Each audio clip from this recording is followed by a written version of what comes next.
What's up, YouTube? It's your main man, Bishop.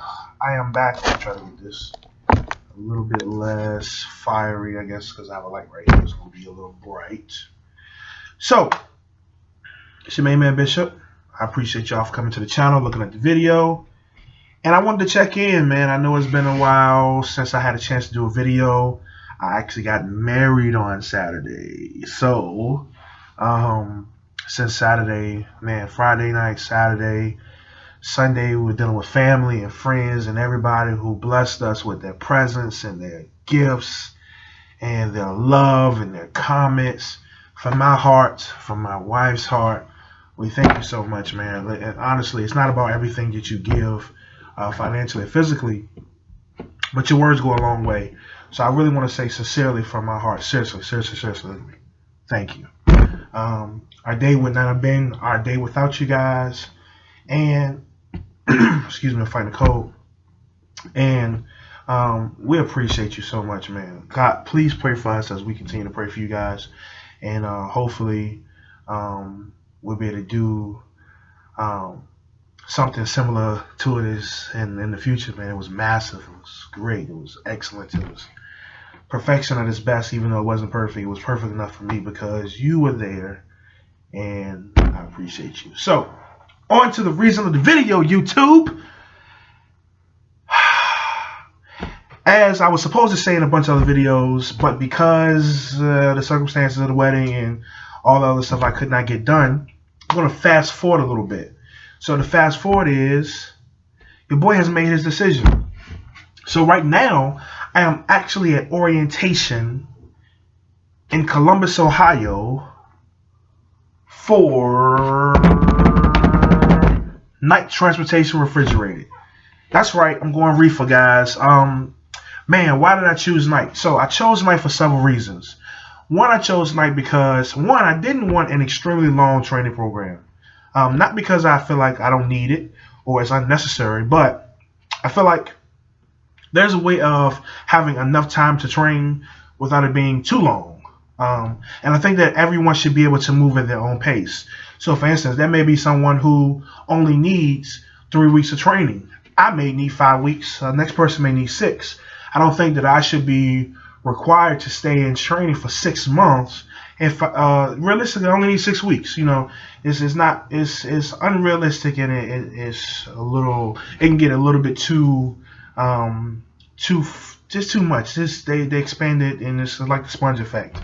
It gives you no more benefit. So that's one of the things I wanted to do. And also the money. We all want money. We all want money. Of course, it's the money, YouTube. Everybody wants money, man. We don't come out here, leave our family, leave our friends, leave the comfortability of our home, go into these strange places and sleep in hotels and truck and all those kind of stuff for no reason. It's about the money. Dollar bill. So, I'll talk a little bit about that as well. I'll talk a little bit about orientation and the experience I've had with night so far. Right now, today is Tuesday, going into Tuesday, May 12th. I don't know if you can see it. Can't really see it. Okay, you can't see it. It's Tuesday, May 12th, going into Wednesday, May 13th. So, actually, yesterday was the first day of orientation. Today was my first day, even though yesterday was the first day. So, my experience with night so far. So, first day orientation, I missed. The reason why I missed it is because since I got married on Saturday, it was explained to me that, hey, we understand you got married Saturday. In order to get to Columbus from Virginia, it's an all-day trip. So, I would have had to leave Sunday to try to get here yesterday. And the great people, Kristen, the great people, and I don't know how to say her last name. I don't want to say it wrong, but the great people at night recruiting told me, listen, spend another day with your new wife and your family, and see people off that came to visit you, that came from out of town, and just leave on Monday to get here on Tuesday.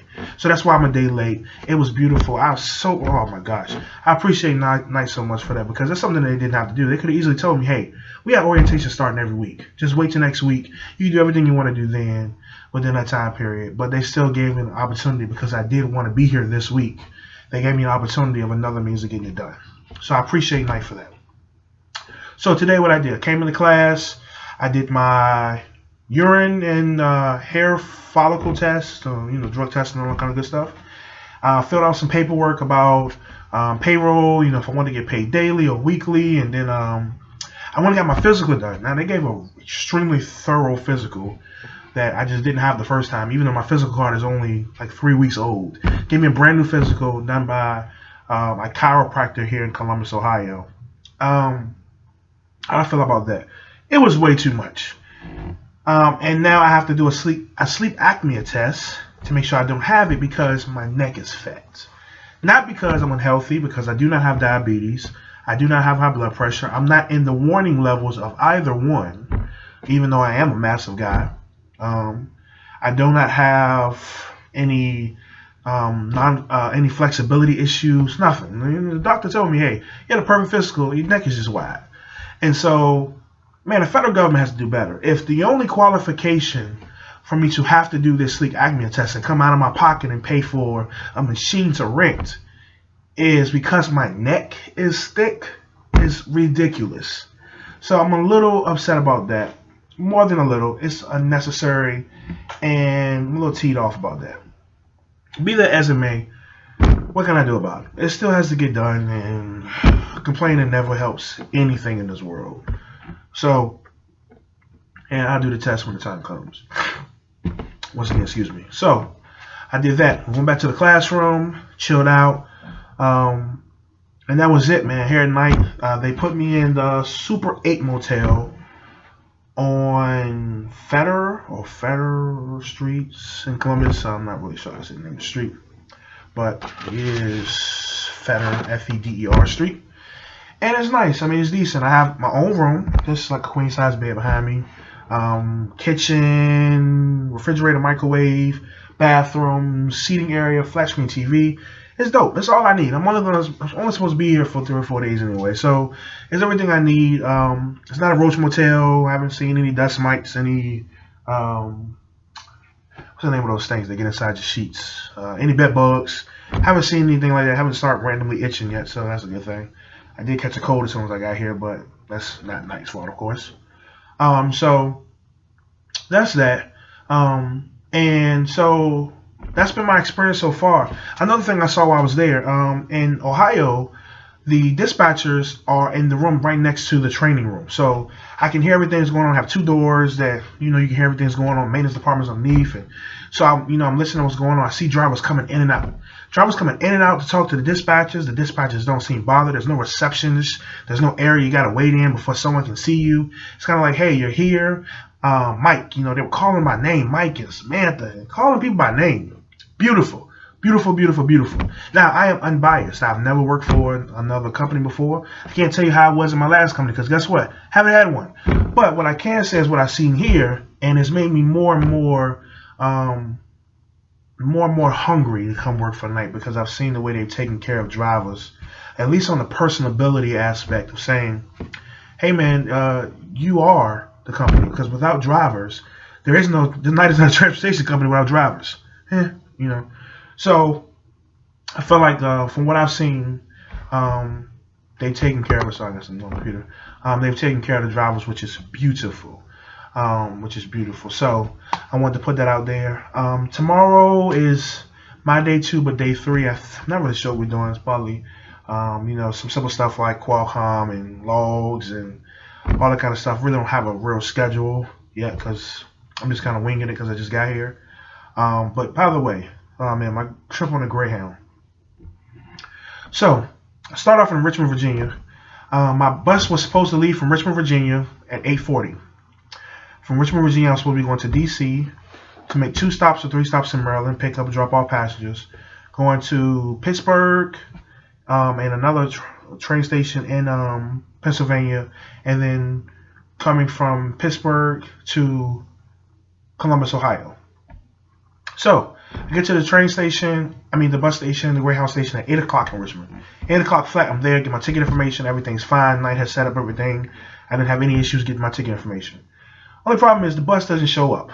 So they had buses and no drivers, or drivers and no buses. I don't know, all this confusion and nonsense going on with Greyhound. I will never do it again. Let me make that very clear. Greyhound is horrible.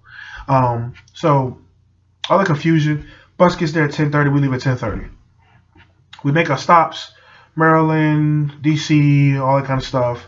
Um, Now, where I make my switch off this bus is supposed to be in Pittsburgh, Pennsylvania. I'm supposed to leave Pittsburgh, Pennsylvania at 7 o'clock to get on the bus to go straight to Columbus, Ohio, so I can arrive in Columbus at by 10:40, check in my hotel, get ready for orientation. Well, after all this stuff, this confusion, I don't get to Pittsburgh until 8:36. As we're arriving, the bus driver says, "Hey, if you're going to Columbus, go to gate 11. Your bus is there. They get you on to Columbus." Cool. We get off the bus, and come to find out, the bus driver has lied to us.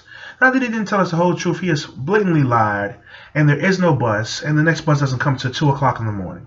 So now here it is, 8:36 at night. I'm stuck in Pittsburgh, Pennsylvania till 2 o'clock in the morning, and I won't get to Columbus until 5:45. So, and I have orientation in the morning at 7:30, so I was a little teased, as you could all expect. Get on the bus at 2 o'clock, and I get to Columbus about 5:30, 5:45. Take a cab, get to the hotel about 6:15. Got no time to shower, clean up, change clothes, and I have to be downstairs for the shuttle. So my first experience with Greyhound, which has been my only Greyhound experience, was horrible, and I will never travel Greyhound again.